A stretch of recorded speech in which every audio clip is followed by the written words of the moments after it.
Hey, I'm Weekend Gabe, and you're checking out Weekend at Gabe's, and thanks for checking out this latest episode. While you're here, also follow us on these social medias at Weekend Gabe, at Weekend at Gabe's, and also at The Real Sam Crane. Thanks for checking us out. All right, let's reset for a second before we bring in our next DJ. Don't forget to follow us on these social medias, Weekend Gabe, Weekend at Gabe's, and also Real Sam Crane. Put that into your life. Hell yeah. No, you gotta put it into your life. It's like a siren, you know what I mean? Our sound effects budget is going up by the pennies every week. Every week we get 35 cents additionally into the sounds budget. Right now I can only afford the siren, but we are working on it in America. As soon as I get my sonic rings, DJ Scully, I'm coming for you. I almost feel like that infomercial at night for 35 cents. You can sponsor a Twitch sound effects package for any one of these DJs or guests. And there you go. We should definitely do that. Yeah, no, definitely. All right, joining us next up, she's often featured on Vocalo's 5 o'clock mix, and also she's just an all-around great person. DJ All The Way K is joining us here on Weekend at Games for DJ Week. Good evening. How are you? Hey, guys. How are you doing? How's it going? Thank you so much for giving us your time. Like I mentioned, I always see you on Vocalo knocking it down for their Friday night 5 o'clock mixes. You're always heavily featured, but also you've been in the DJ world for quite some time. Long time. You said like a veteran, you know, like yeah, we're working around here. Word up. That's great though. That's absolutely. Yeah, it's absolutely fantastic. Your bio says you started off in house. This year we lost Paul Johnson, not even just like a few weeks ago, a month ago, who was a huge staple in the Chicago house music scene. What were your feelings or thoughts when you heard that news? Paul was like an uncle to me, like a DJ uncle. So it's definitely something that I, as well as a lot of my friends and family, are still healing from. It's a great loss. So big shoes to fill. I don't know if that'll ever be a thing, Yeah, absolutely. Why house? I grew up in the 90s where house music was like the staple in almost any music scene that you went to, family or friends. Like house was the thing to do. Friday night mixes like on B96 or was it BMX? Anywhere you would go, you would get the house music mix somewhere in Chicago. Totally. Is that how you kind of fell into the scene for that type of music? I definitely went to raves and things like that in my mid to late teens, and I started DJing by simply stealing my uncle's record collection, little by little. So I honestly probably started off with funk and R&B and things like that, and then I discovered a website that housed WBMX mixes. So I would literally burn a mix and take it to Gramophone or take it to DJ International and beg them minute by minute, what's this record, and just kind of got started from there. Literally play anything that was on the radio before my time. I was trying to get my hands on it. Was there a specific record back in the day that you really fell in love with? I remember it was always Paul McCartney records for me when I was a kid, but was there the one the meme where he's just holding the record? Is that Man, I honestly, because I'm kind of a collector of everything, once you get that one, it's on to the next one anyway. Word. So I probably have a million of those photos. It's I got it, and let me go find another one now. Word. Your high, the high has been fed. Now I'm on to the next one. Right? Yeah, literally. That's how I've accumulated all these books in the back. I'm reading books because I was just chasing them down. Yeah. So Sam told me I can't. If I turn the computer around, you will see all of the shoes all over the house. Same vibe. DJs and shoes go hand in hand too. I missed that because I wasn't a DJ, but I was just I would collect CDs because I was in the digital age. So I would hunt down CDs and go to all these random independent record places to chase down CDs because before everything was online, and now that love is lost because everything's so readily available. Do you still have that thirst for getting records on? There's definitely still something special about the tangible object in your hands, especially when you know that it's hard to find or just special to you in whatever like fashion that may be. So yeah, like I said, I'm definitely always trying to chase that high. Sure. Sometimes that leads over into other creative aspects and things like that. But definitely records, shoes, art, anything related to like music and pop culture, especially. What was the first piece of equipment, like DJ equipment, that you had? I bought myself a pair of turntables when I was 18. Mhm. I just kind of scoured the pawn shops and hooked together what I could, and a basic battle mixer. So that was like the first DJ equipment. Really ratty set of new marks. Word. I'm chopping off the new marks right now, and yeah, I feel you. Is there like a So, tier that you got to, and then you were like really happy with the equipment? Now I'm pretty content with what I got. Two pairs of techs and a S9. So Nice. sound is pretty clear. Tables are always easy to handle, but Word. I don't know if I need to go up any further than that unless I want to put like the neon lights and stuff. Hey, never say never. Never say never. You got to get the ambiance at home too. Yeah, absolutely. the DJ Drip really had it nailed down. Like, Yeah, he yeah, just had the little, the little I was like, candle in the back. marvelous.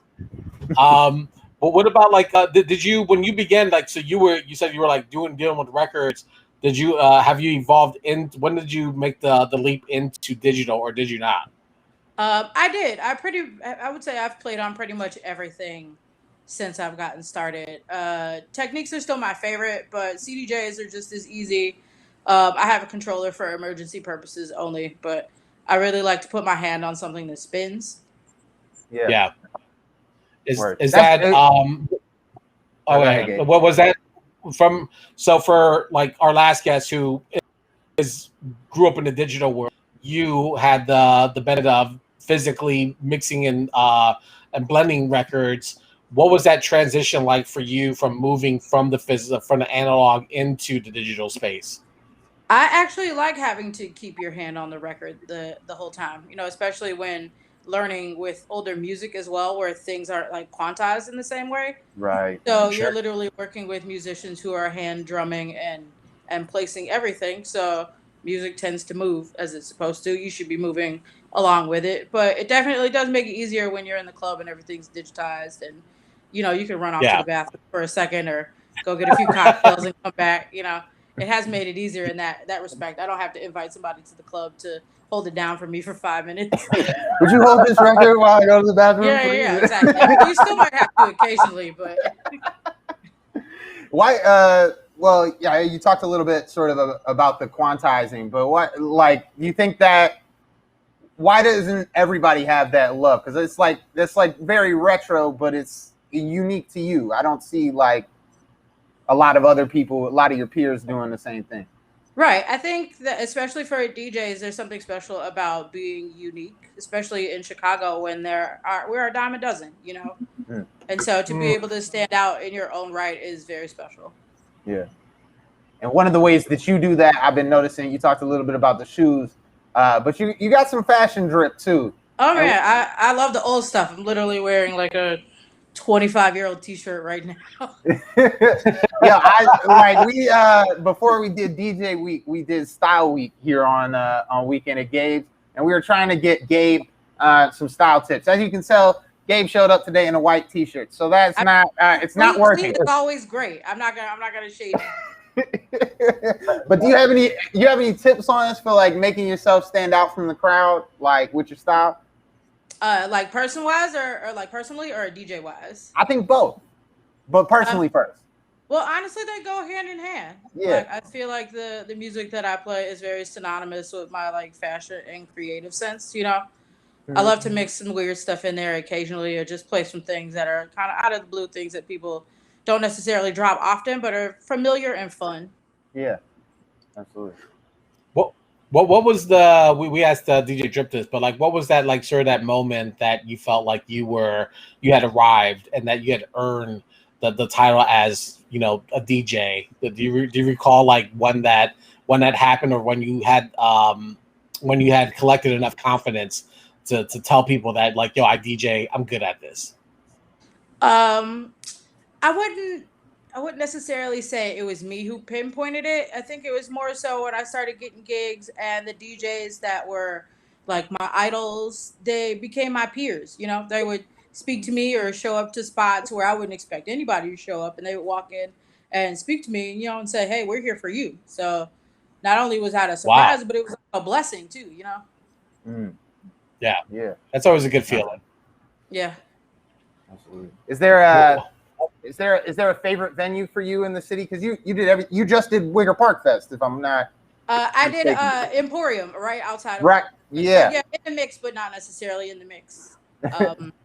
My favorite bar is my home bar, Beauty Bar. Word. Yeah, Yo, I've shout been out a to Beauty resident. Bar. It's been a minute. Oh yeah, I've been a resident DJ at Beauty Bar pretty much since the doors open. Wow. And I treat it like my home space. Even if I'm not playing, I'm hanging out. I'm coming to talk to the DJs that are playing. I like to preserve that atmosphere. Like it's a special place, you know. How did you get involved over there? I DJ'd a couple times at Sonotech before that, and I also used to work at Funky Buddha. Oh, okay. So just hanging out with the people that were managing that bar at the time. Buddha was probably one of the first places I DJ'd, and so I just followed suit after everybody moved over there. Word. Rest in Funky Buddha Battle Lounge. That was such a great place. Yeah, good times. That's where I had my graduation party at from Columbia College, Sam.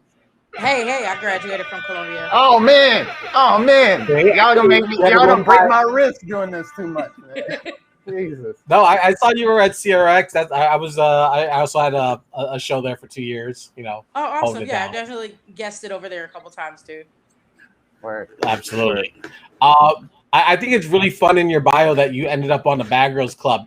Do you qualify as a Bad Girls Club member? In my former days, perhaps, but I don't know if I have the knees to be so bad anymore.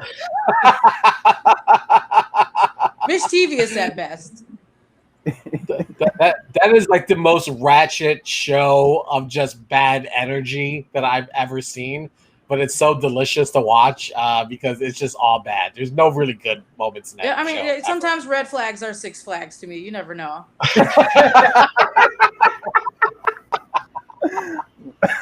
That's a good one. I'm gonna steal that one. You got it.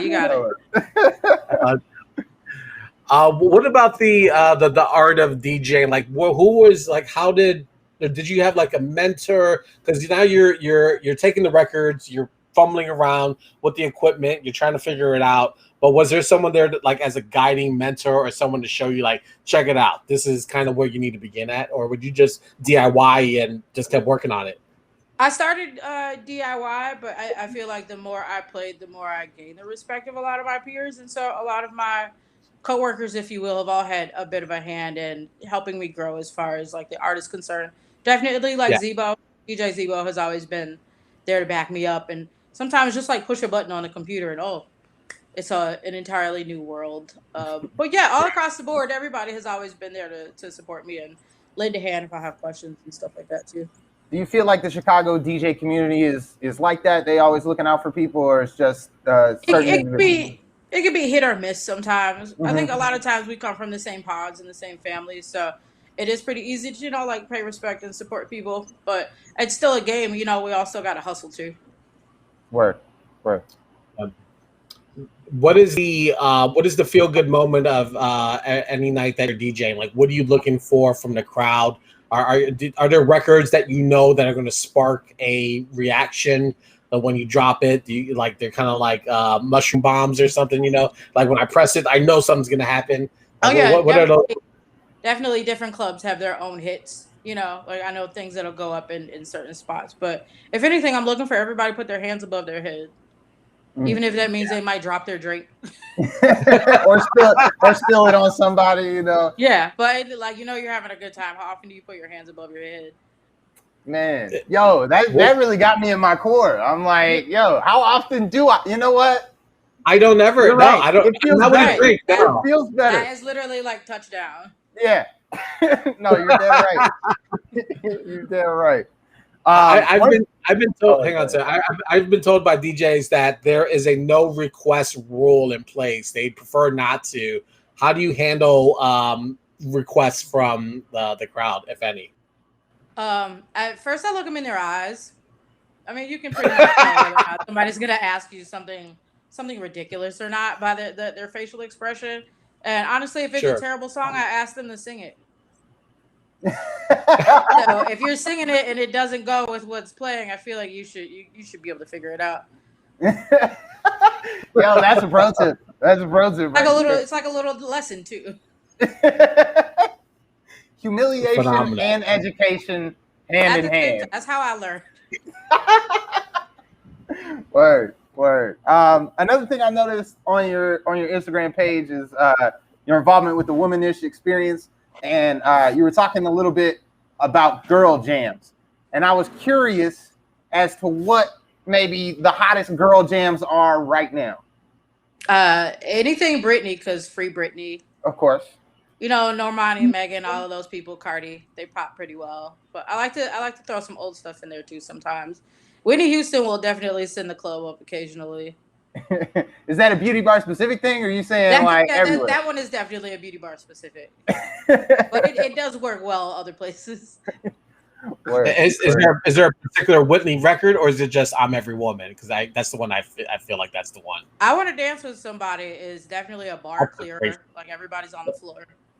Listen, that's a great fucking record. I'm just gonna say, like, Timeless. Go ahead. Yeah, I was just gonna say another thing I seen you involved with, and I'm not sure if this is still going on in 2021, but roller derby. How did you become? As you can see behind me, all of my claim to fame. Look at you go! How did you get involved over there, man? It's like it's a rough and tumble sport. Are you playing as well as DJing, or? Oh no! I have a couple friends who founded the Chicago outfit. Oh, nice. So, yeah, just hanging out with them. They love the music that I play, so I got to tag along and play some events for them. Specifically, spaghetti wrestling, probably my number one thing to do for them. Spaghetti wrestling, what is that? Exactly what it says on the tin. Yeah, I mean it's sauceless. I provide the sauce, but okay. Yeah, there's still spaghetti and there's still wrestling. I used to go to the outfit game before the world ended, but we were when we were at Radio 1 Chicago, we were sponsors of the Chicago outfit, so we would always have the racers or the derby girls come up and talk with us, and I still have some questions about how points are scored, so I'm not sure if maybe one day you and I both. I just know when they do the thing on the side, that's it. It's like that, and everything ends. You can hip check them and keep them in the arena.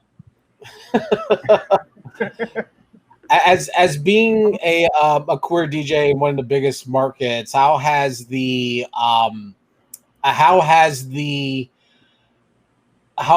venues responded to welcoming more diverse DJs into their collection of DJs that perform? I've spoken with DJ Cashera, and she mentioned that it's still ever evolving in certain spaces. But being that you've been 10 years, a decade into this, from the time you began into where we're at now, how has that evolution looked through your eyes?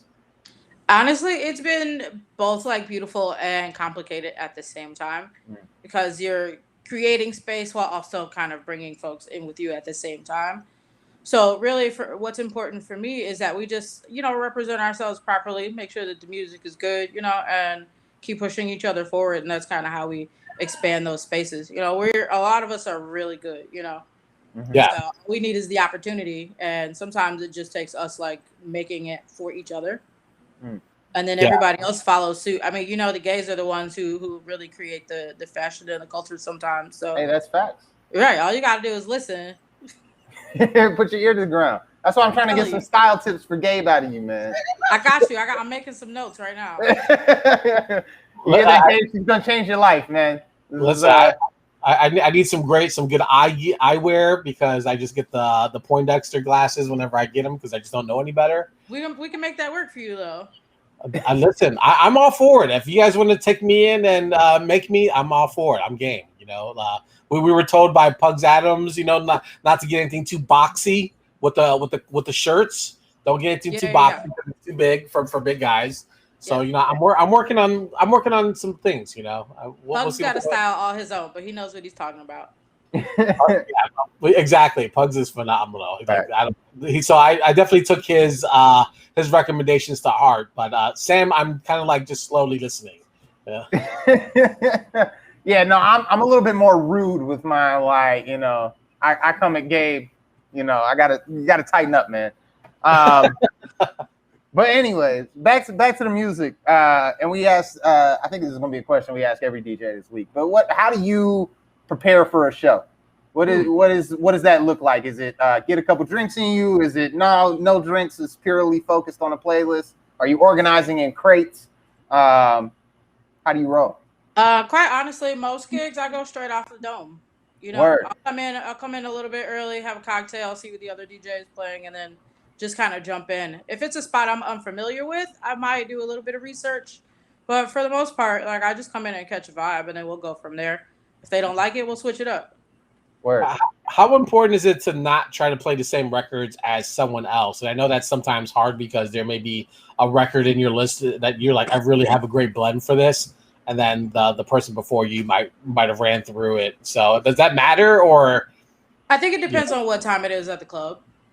Sure. Like if I walk in and you just finish with 5 straight bangers, I might wait an hour or so and come back to it towards the end of the night. But honestly, the way clubs work, we get a refresh every hour and a half or so. So at least a third of those people have gone home by now. Got it. I was curious about that. Is it like, do you find yourself playing multiple of the same record in a given night because you're like, well, it's a new crowd now, it's been 2 hours? Or no, I personally won't double up on a record. Word. Especially if there's somebody else playing, because they'll probably do it too. And in fact, sometimes if I'm there early enough to hear what they're playing, I might try to not touch that at all. Music is infinite. There's always something else. Huge facts. Yeah, exactly. So where can people find you regularly? I think you have a residency that you're that we can. I do currently. I am still a resident at Beauty Bar. I'll be there on Friday, actually, 11 to 2 a.m. Right. Also a resident at the Ace Hotel at Little Wild. I'm there first Thursday, and then following that will be first Saturday. On Vocalo every second Friday. I'm on E3 Radio, which is a digital platform, queer radio station that my friend hosts. I'm there every Monday for a Monday morning mix. Honestly, I'm all over the place. I definitely appreciate the hustle. I had one last question before we wrap up here. Can we expect DJ All the Way K to go all the way on these crates? Do you have it in you? How many crates are those? Has anybody done the math yet? I don't think there's a standard because people be building all types of wild, unstable structures. But I would put you on a 6. Like the middle one is 6. I'm not going up anything higher than my height without a spotter. Word. So it's gotta be somebody. Yeah. The hands are not insured yet. Word. Yet we're working on it. We'll get there. I hope I don't ever see you do a crate challenge. Please, just don't do it. Let's just please. It would take me a couple hours to get up and down. Just up. All right, DJ All the Way K, thank you so much for joining us here on DJ Week, here on Weekend at Gabe's, and sharing your story and your journey and some laughs. We appreciate it so much. And please give her a follow. Tell people where they can follow you on these social medias. Instagram, DEEJAY, All the Way K. Twitter, All the Way K. Everything else, All the Way K. Word. Fantastic. All right. Thank you so much for joining us. We appreciate it and look forward to seeing you out behind the wheels of steel sometime soon. All right. Thanks, guys. All right, DJ All the Way K joining us here on Weekend at Gabe's, wrapping us up here on this Tuesday night for DJ Week. Somebody say Columbia College. Columbia College for Triple C. Yes, sir. My diploma is seriously sitting in a box in the basement. Like I didn't put it up. I haven't framed it. It's like every time I go to the basement, it's like, oh hey, I actually earned this thing. Hey, me too, bro. I don't have nothing framed in the crib. It is in a box of folders somewhere. But man, what a show today, man. I really love talking to all these DJs because they got different vibes. You know what I'm saying? All the Way K is a busy individual, especially with a residency at Beauty Bar. And you can tell that she's like retro and she's about her stuff, man. And that's really cool. And in comparison with DJ Drip, who's sort of just starting out, all digital, very new wave, new age. It was a great show tonight, man. We're doing it. We're doing it. Hey, look at us. Look at us. Who would have thought? If anyone decides to go through our YouTube channel and look back 4 or 5 months ago to see where we're coming now, light years. It's the growth is just indescribable. I can't begin to tell you.